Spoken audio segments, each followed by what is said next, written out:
Marino, may anniversary.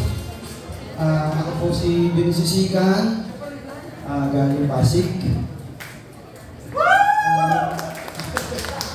Ano po? May edgy po kami,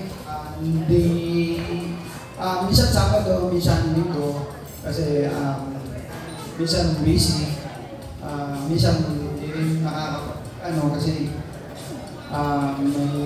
may karamdaman o kaya kapsiyan. Pero sa Pasig po, Sabado o Linggo kami nag-LG.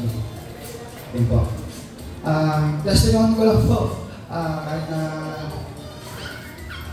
pinapresent ko lang po yung Pasig. Yung testimony ko po yung tungkol sa paano ako naging paano po ako napunta ng Lukong. Simula po, bago ako makapunta ng Lukong, dito po muna kami sa Santolan.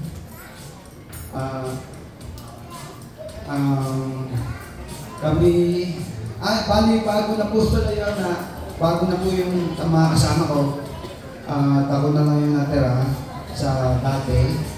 Kaya nasanay ako ng bunso ko, pero ngayon, ako na po yung sasalita. Salamat sa Lord kasi tinuturuan niya na ako magsalita. At saka tumayo sa harap niyo para i-represent si Lord sa Pasig. Yun po. Ito po yung testimony ko sa gilid po. Okay na po. One. Pasig po.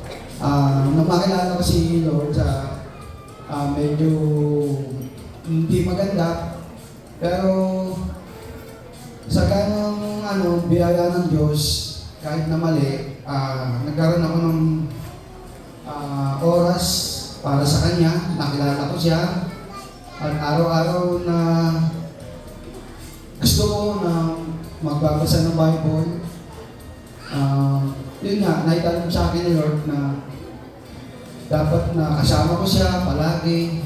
Binago niyo po ako kasi dati wala naman akong alam dito sa Lagi lang ako nakikinig, pero yun nga, tapat ang Diyos sa amin. Kahit na mga pinagdaanan ko, nandito pa rin ako kasi si Lord kasama ko. Kahit na mahirap, Lord God. Pero siyempre, inalalayan ako ng Diyos. Kaya nandito pa rin ako. Salamat po. Thank you very much. Thank you, Bishop.